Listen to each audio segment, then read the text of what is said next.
Do you want an independent alternative social media site? Come on down to justinform.com. Tired of mainstream media never focusing on the real issues? Come to justinform.com. Do you watch the Jimmy Dore Show and Redacted Tonight? Justinform.com has just what you need. If you're tired of being censored, tired of having your data stolen and sold, go to justinform.com, a social media site where all voices are welcome. States like Minnesota, where Bernie Sanders won huge, at the convention, Hillary Clinton would steal that state. Sanders didn't just win, he won big. He won in every Minnesota congressional district, routing Hillary Clinton in a contest that almost everyone thought would be a close one. Sanders had predicted that he would do well if the turnout was big, and it was. There were long lines at caucuses. A number of precincts even ran out of ballots, allowing voters to write in their choice on index cards. Sanders' win came despite the fact that almost every prominent elected official in the state, including the governor, Senators Klobuchar and Clinton, all endorsed Hillary Clinton. The DFL party chair, who also had endorsed Hillary Clinton, insisted the result is not an embarrassment for the DFL establishment. I don't think it's an embarrassment to anyone. Whether you support Secretary Clinton or Senator Sanders personally, you can be proud of what happened here in Minnesota tonight. Thousands of Minnesotans came out, many first-time and new participants to make their voices heard in this process. Unlike your typical delegate who will cast their vote for the presidential nominee based on their constituent support, superdelegates have the choice of voting for who they want in office, and being that they make up 15% of the delegates voting, they absolutely have the power of choosing the presidential nominee. But today a vote was cast in an effort to end the superdelegate system altogether. The argument against superdelegates is coming to the forefront today. It's important to stand up and be recognized and say, something's not right, how can we change it? During Wisconsin's primary, Bernie Sanders beat Hillary Clinton by about 13 percentage points. If you're a Bernie supporter, you feel like the system worked against you. But the vast majority of superdelegates have voted against the people's will. 6 of the 10 backing Clinton, 1 backing Sanders, and just 3 undecided. Bernie Sanders won the state with 57% of the vote, yet we have the majority of the superdelegates in the state that are supporting Hillary Clinton. And this is the driving force for today's vote, and it passed. The Wisconsin State Democrats just voted to abolish the superdelegate system. But the matter didn't go through unanimously. A few strong minds sometimes are a better balance. Some questioning whether it was the best decision for the party. Sometimes those people who were voted in by popular vote have a better handle on individuals and issues that the general populace do not. And while not everyone was on the same page on this matter at today's convention, it seems like most are prepared to back whoever the party endorses for the party's sake. Today's vote to end the superdelegate system is a non-binding resolution, meaning it's essentially advice for the National Democratic Party. And if it were to be supported on the national level, it wouldn't take effect until 2020. Hillary Clinton would take the state using the superdelegates. Senator Sanders won the Minnesota caucuses. You have endorsed Hillary Clinton. You are a superdelegate. What do you make of the argument put forward by the Sanders campaign that superdelegates who represent states that Sanders has won should consider voting for the candidate supported by voters in their state? The superdelegates are part of our system. I haven't read that in the rules, that interpretation. Well, you can vote for whoever you want, but they're saying, shouldn't you, as a senator of Minnesota, follow the lead of the voters, the Democratic voters who turned out for the Minnesota caucuses? I think Democratic voters who elected me to the Senate want me to exercise my judgment on who I think would be the best president of the United States, and I think that person is Hillary Clinton. All right, Senator Al Franken. Later, Al Franken would resign from the Senate in shame. Saturday night, 20,000 people came out to see not Hillary Clinton or Ben Carson or Donald Trump, but Bernie Sanders speak at the Boston Convention and Exhibition Center in Boston, Massachusetts. While only the 3rd largest Bernie Sanders event, which says a lot about how successful the Sanders campaign has been, the rally was the largest Democratic primary rally in Massachusetts since 1968. In green you have Hillary Clinton, in purple you have Bernie Sanders. The superdelegates would go to Hillary Clinton, all but one. Even Elizabeth Warren would go to Hillary Clinton. Rigged was clearly an understatement in states like Massachusetts. This is equal to 180,000 votes. Boston Globe and a plethora of other outlets are reporting that Bill Clinton crashed multiple polling places throughout Massachusetts, effectively locking them down. Thank you all for being here. Can you reach up and thank you all for participating? So he did it in New Bedford and he did it in West Roxbury.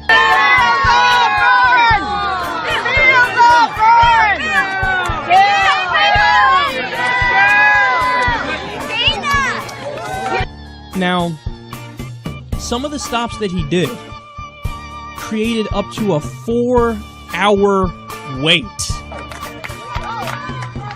Here we are, watching the voting poll. Camp Park.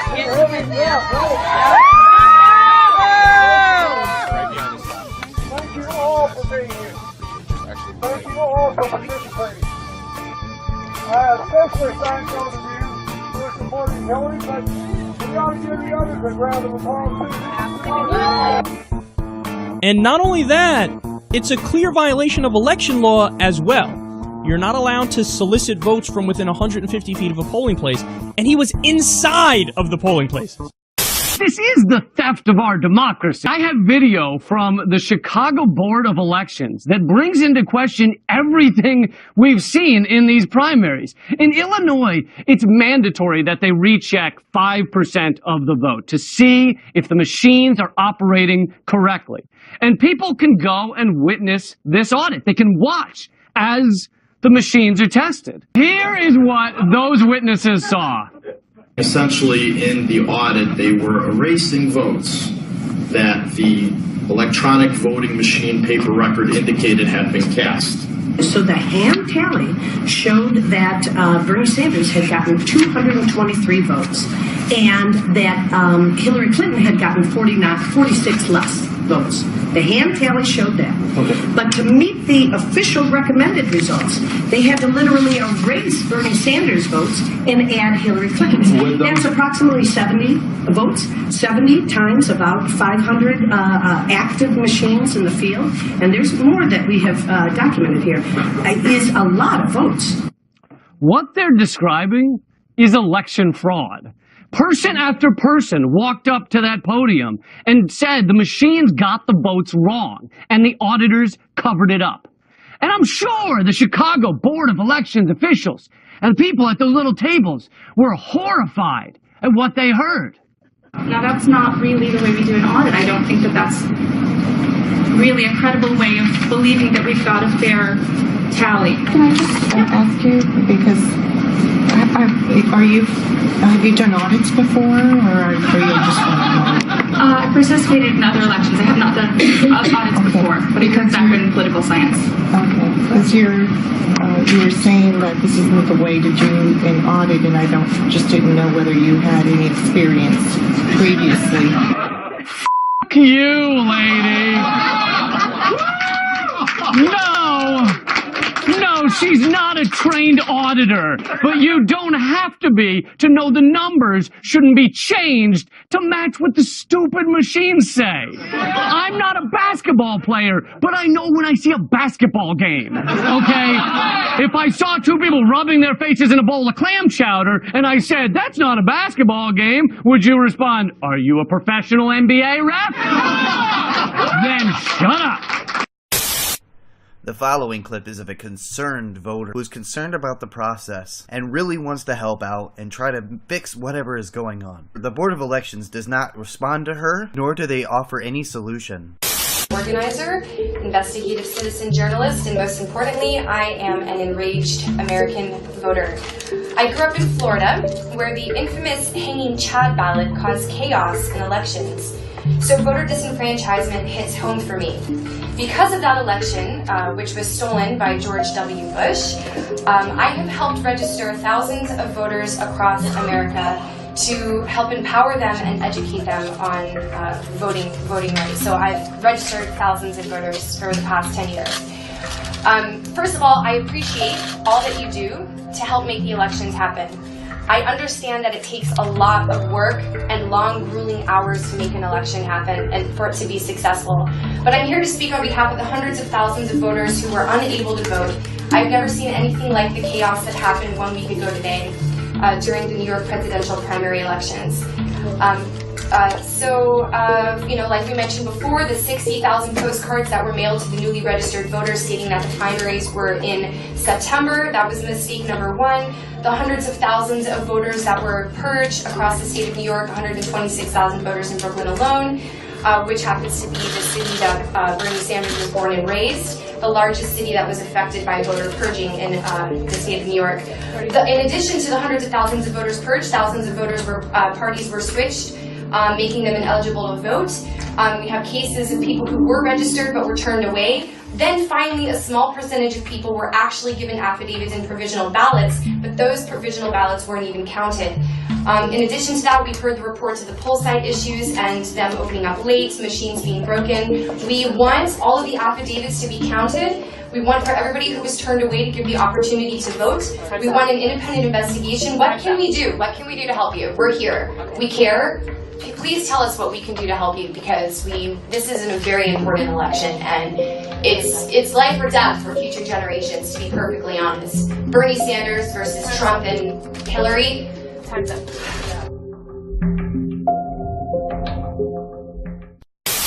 And then you start thinking, how can they top this? How can they top all the things that they're doing? How can they go out of their way to violate voter rules and get away with it? Then you have California. Does your vote count for more than 400 voters in last November's election? The answer is no. The Sacramento County Registrar's Office found their ballots locked away in a warehouse. In the pink or in the red. For more than 400 Sacramento County voters, that color makes a difference. At this point, legally, the code does not allow me to open those ballots. Jill Levine is the Sacramento County Registrar of Voters. She tells KCRA3 that so many mail-in ballots came into one polling place last November, that pink bag, which holds the ballots, was overflowing. Both the supply van driver and the inspector both insisted that they told the ballot transporters. And so somewhere between them telling the people bringing the ballots back and us receiving them, the communication broke down. That red bag didn't end up with the pink ballot bags. In fact, it ended up in a county warehouse where it remained locked until it was opened last week. This should never have happened in the first place. Inside were 407 pink envelopes, ballots from all around the county. These ballots will stay sealed because it does not change the outcome of the election. I was disappointed. Kim Alexander's with the California Voter Foundation. She says streamlining mail-in ballot procedures would curb these problems. We have to make sure that the procedures that are followed across the state are more standardized. Levine says they've searched through every single bag to make sure no other ballots fell through the cracks. There is a lot of lessons learned here, and I can tell you we are looking at our procedures. So here's the deal. Those voters will go on record as having voted, but they may never know if their vote is in one of those pink envelopes. And then there were states like West Virginia, where in every single district, Bernie Sanders won, yet only 2 superdelegates would go to Bernie Sanders. And then at the convention, Bernie Sanders would have the state stolen from him. My next interview is with Josephine Perulli and Jim Boydston.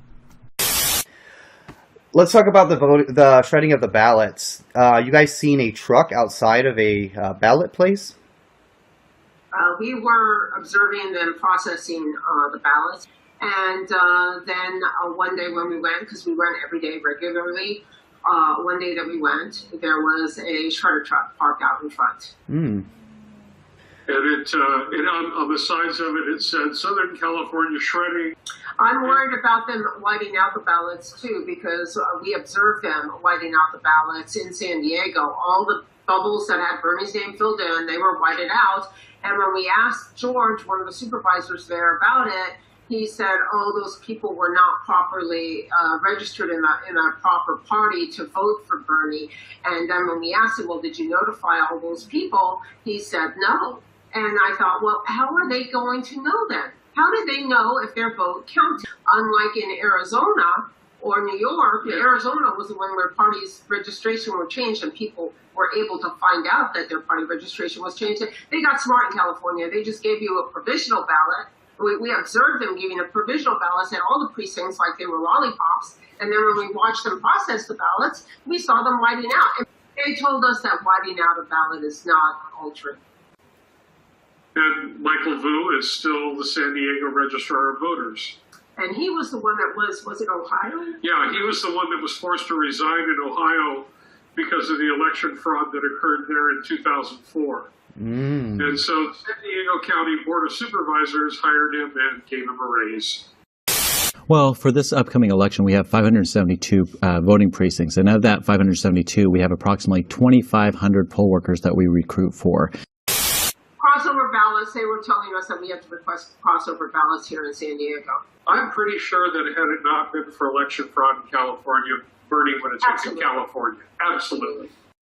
So the exit polls never matched up either. They've always had problems with the exit polls. Lee Camp shares more. Put out an article about how we might be seeing the end of the exit poll for our elections. And it's one of the saddest pieces of journalistic shit. The first sentence of this thing says, after another perceived high-profile miss in last year's presidential election, the election day exit poll is on life support. Yes, the exit polls and the pre-election polls missed in 2016. But this article doesn't want to tell you why they missed. They missed, first of all, because everybody who showed up to vote thought they voted. They thought they were casting their vote. I covered this stuff extensively back during the primary and the general election last year. For the primary, they needed to make it seem like Hillary was doing great in the polls because they knew things would be rigged for her in the primary, whether it was rigged by purging voters from the rolls, which they pleaded guilty to in a New York court, or whether it was rigged with superdelegates, or whatever reason. They knew they were rigging it in a lot of ways. Therefore, CNN and the such had to slant the pre-primary polls to fit what the shitstorm was showing people. They did that by doing polls that didn't include any 18 to 25-year-olds or 18 to 30-year-olds, just to make it look like Hillary was doing well. The Associated Press confirmed Friday it has joined Fox News in abandoning the so-called national election pool. Polling voters is becoming increasingly complicated in the days of shrinking media budgets and with rising percentages of voters who cast their ballot in person weeks before Election Day or via mail. Oh wow! Exit polling has just gotten really hard. Well, you know, it's interesting then that almost every other fucking developed country can do it right. That's what Politico doesn't want to tell you. There are people living in huts who vote by throwing a cow turd at the candidate they like. And the exit polls there are more reliable. Fuck you, Politico. You don't think there are other people in the world voting? You don't think people know how to do some exit polling? The AP and Fox News haven't left the playing field, though. They plan to conduct their own exit polls and other experiments that they hope will more accurately and efficiently replace the existing exit poll. Oh, Fox News has decided to do their own exit polls. What could go wrong there? Fox News, such a beacon of truth and reliability. I'm sure it'll be great. The AP experimented in 2016. The study was designed to use geolocation technology and smartphones to verify that participants had voted, either at election day polling places or early voting centers. Then, they would be sent exit poll questionnaires to complete on their smartphones. Politico, would you mind mentioning that that's fucking horrifying? AP is watching my location without my permission, tracking me to my polling place, then having my phone number, because why would they not? Why would they not have my phone number? They send me a questionnaire to my phone. On a typical presidential or midterm election night, network representatives inform their newsrooms of the earliest results just after 5 p.m. Eastern Time. And as the data continue to stream in, they may project races before any votes are tallied if the difference between the candidates appears large and decisive. Edison Research is the company that does our exit polls. They do all of them now, because the other companies are gone. It's just Edison Research. We have one company doing all of our exit polling. So you gotta really trust that company, right? It gives the early exit poll results that are real, that they really got. Then, as voting machine results come in, they factor in the machine results into the exit polling. They outwardly admit this. This is what they tell us they do. That's the opposite of the entire point of an exit poll. The whole point of an exit poll, other than something to get Wolf Blitzer hard, is that it is used as a check on the vote. You look at the exit poll, you say, hey, did this match the machine results? Are these two very different? Edison Research does the opposite. They take the exit poll and then they fucking mangle it into some sort of Frankenstein thing with the machine results to make sure the two look similar. In a lot of other countries, if these exit polls that don't match the machines or ballots are over 2 points off from the vote count, they declare fraud. Our State Department says that as well. Political analyst Rhodes Cook said in his time at ABC News election night decision desk, once the votes started coming in, then you had these combinations of the exit poll and the actual results. Then you had these actual results take over. And by actual results, he means the completely unverifiable, unaccountable voting machines. A lot of people who are kicked off the rolls think they voted because they're given a provisional ballot, which looks like a ballot, so they think they voted. So then the exit poll guy says, did you vote? And they go, I sure did vote. Yeah! Look, let me just say, if you know anything about me, I hate Hillary, and I fucking hate Donald Trump. But I like the truth. So here's the truth. ABC News had exit polls showing Hillary winning. They don't reveal those polls. They embargo them, meaning they don't give them out, because they would show something other than what we're told is the result on the night. Those exit polls show Hillary winning. But as we saw, Hillary lost because of things like interstate cross-check and other forms of voter suppression where people are kicked off the rolls. Now, of course, there was a lot of computer shenanigery. That's not a word. Shenanigans going on, but I'm going to make it shenanigery. Some people like to say this isn't true because the GOP did not like Trump, so they wouldn't have done these things to help Trump. But that's ridiculous because A, most of the GOP did not dislike Trump more than they dislike Hillary, so they still wanted Trump to win. B, the GOP put all these things in place long before Trump was even a nominee. All the ID laws, all the interstate cross-check software, all that was already laid out before Trump became the nominee. So it's still going forward. And C, it's not only a presidential election. The GOP was running for all kinds of shit that night. They won all kinds of seats in governorships because of this theft. So you think they're gonna give that up just because they're not huge Trump fans? Yeah, right.